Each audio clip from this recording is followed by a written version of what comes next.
Alright, so this book is called Wanderings, alright, Chaim Potok's History of the Jews, alright, and we're gonna go into the Israelites in Greece. So this is page 182, right? It says Jewish soldiers had served in the army of Alexander. So remember, Antiochus really forced Hellenization on Jews. This is even before him. This is what, almost 200 some odd years before Antiochus IV, Epiphanes. You know, so you had Israelite soldiers in the army of Alexander, because Alexander didn't forcefully put Hellenization on the Israelites. That's what happened with Antiochus when he took away the, you know, the temple, the service of the temple and all that, you know, spoken of in the book of Daniel.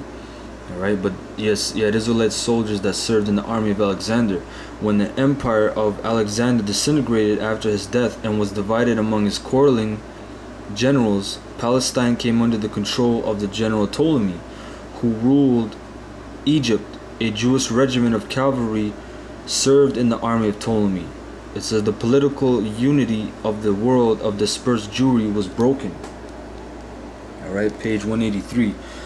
It says 2 years later, Jerusalem began to take on the appearance of a Greek city. Alright, let me read that again. 2 years later, Jerusalem began to take on the appearance of a Greek city. It says, since the days of Ezra and Nehemiah, it had remained a backward mountain town. It says its people dedicated to the law of Moses as interpreted and taught by the prophets and Ezra. Now priests exercised naked in the gymnasium that had been built near the temple on the sacred mountain of the Most High. Down here it says Jerusalem, the city of David, was now host to Greek sports. It says naked Jewish youths tossed javelins, wrestled, ran races. It says Jerusalem sent young athletes to participate in the international athletic contest in Tyre, once the kingdom of Hiram, who had helped Solomon build a temple to Yahweh. It says the backward mountain city of Jerusalem entered the Hellenistic world, the umbrella civilization of that time. The words Hellenism and Hellenistic refer to the civilization of the barbarians of the Fertile Crescent. Oh, Salakia. It says the words Hellenism and Hellenistic refers to the civilizations of Greece, which Alexander marched from the shores of the Aegean and offered to the barbarians of the Fertile Crescent.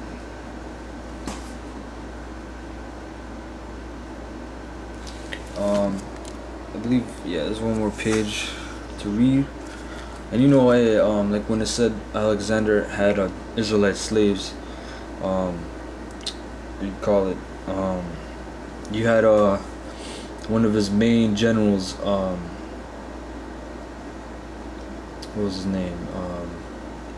Cletus Melanus. Alright, that was his main general that helped him win all his battles. Alright, and then you know, there's different history, but some history says that he killed Cletus Melanus after, you know, but that was his main general. Alright, so this is page 184. It says Jerusalem was now an international city. It was granted permission to mint its own coins. The 1500 priests of the city, along with most of the aristocrats and merchants, were no doubt pleased. Prosperity was a certain promise to the leaders of a city participating in the exported civilization of Greece. But there were those who did not share the eagerness of the Hellenizers, who cared little about having Hellenism serve as the link between Jerusalem and the world. They despised the abominations of paganism. These were the pious masses of the city and the farmers of the countryside, who observed fervently the law of Moses. It says others among the masses were attracted by certain importations of this new paganism, astrology, superstition, magic. Then Jason lost the high priesthood to someone called Menelaus. It says a member of a priestly family whose name is unknown. Some scholars believe the name of a priestly family, Oslakia. It says some believe the name of the city was changed to Antioch. It says popular leaders emerged who preached devotion to the Torah. They called themselves Hasidim, pietists. It says street fights broke out in Jerusalem, just like you have today. We're out there preaching the truth, man. It says go ye in the midst of Jerusalem, meaning where Israel is. We're preaching this truth. You know, street fights happen, man. You got wicked ass of our own people, you know, standing up for this wickedness, man. So that was it on that book. You know, that was some good information, you know. Now let me see. Yeah, so I'm gonna go to this other book. Alright, it's called Pictorial History of the Jewish People. Alright, updated edition by Nathan Azubel. Alright, so let's go to page 77. Okay, it says Jews under the Greeks and Romans. It says Alexander, the pupil of the philosopher Aristotle, was a man of generous and broad, which Aristotle was was a man of generous and broad view for the times. He showed friendship for the Jews when he established the city of Alexandria in Egypt as a world metropolis in 332 BC. He invited the Jews of Judea to settle there before he set a pattern of civilized tolerance for national minorities within the empire. Right? It says this fact should help dispel the myth so widely believed that the dispersion began with the destruction of Jerusalem in 70 AD. There is ample evidence that during the last Hellenistic period, for instance, there were some 3 or 4 million Jews in Palestine, and even more than that number living in foreign countries. Even more than millions of Israelites living in 4 countries, you know. In fact, according to the Jewish philosopher Philo of Alexandria, there were more than 1 million Jews living in Egypt in his day.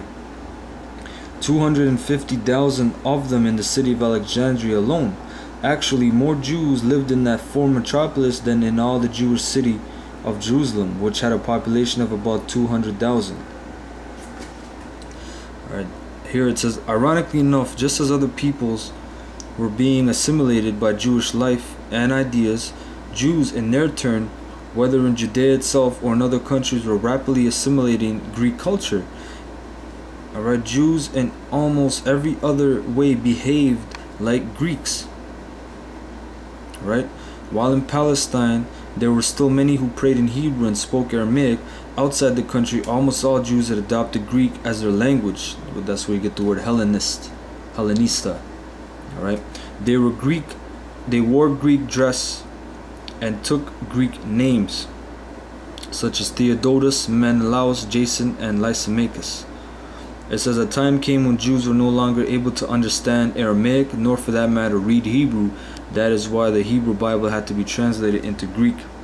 It says Jewish writers and scholars became facile practitioners in all the fields of general Greek culture. They were philosophers, like I told you. 7 sages, Aristotle, Hippocrates, alright? Poets, historians, rhetoricians, and even mural painters. Alright? Some information. Alright. Now let's go to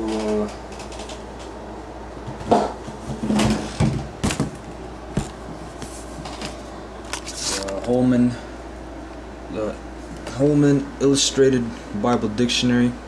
Alright.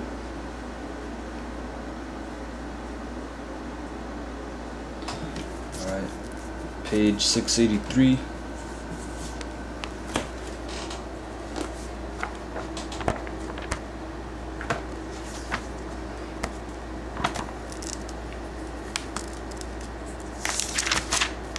So this is under Grecian.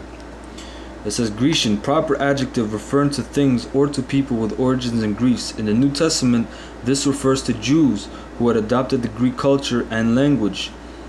Alright, they formed a significant part of the early church and created problems because of prejudice within the church. Alright, and page 700. 146.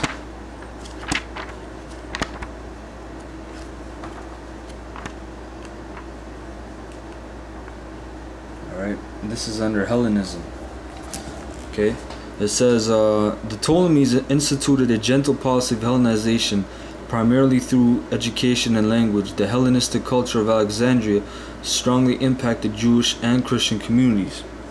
It says while Jews thrived in Alexandria under the Ptolemies, the Palestinian Jews faced harsher Hellenization by the Seleucid dynasty. This forced Hellenization peaked during the reign of Antiochus IV, who sought to destroy Jerusalem, it's like a Judaism, attacking on the Sabbath day and desecrating the temple in Jerusalem. The account of the Jews' resistance led by the Maccabee family. Now down here you gotta read this properly. It says the early church experienced tension between Hellenized Jewish believers and traditional Palestinian Jews. Why? Because you had Israelite foreigners, Hellenized Jewish believers. That's where you get the Hellenista and Hellen from. The Israelites that spoke Greek but knew they're Israelites, and Israelites that didn't know they were Israelites, had Greek names, had dressed Greek, and they were just coming in. And the traditional Palestinian Jews, which were the circumcision, they said, who are these, publicans and sinners and that, these barbarians, that you sit with. That's exactly the early church, the so-called Christian church, the followers of Yahushua. It says Gentile believers challenged some Jewish traditions, leading to a conflict resulting in the Jerusalem Council. Alright, so this is, important information, because there was tensions in the church between Israelite foreigners and Israelite, traditional Israelites, circumcision. This is, the Pharisees and such. And today you have that same problem. Except now, the Israelite foreigners, they don't look like they're Israelites, because that's a curse. And really, it's a stumbling block between traditional Jews. Like who be the traditional Jews today? Gehenna, private Gehenna. All right, Zabak. These assholes out here, All right. Now,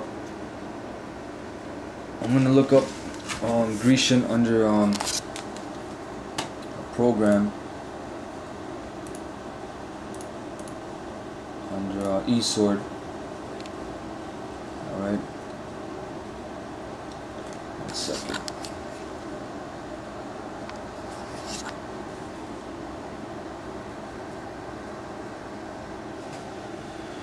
Okay. This is called Facet. Right here. Right. You can download this program for free and then just go to right here, up here, download section, download dictionaries, Bibles, and such, so forth and so on. So this is under the Facet dictionary. You have different ones. You have the Easton, KJD, you have the Strongs, So this is Grecian, because I found some interesting info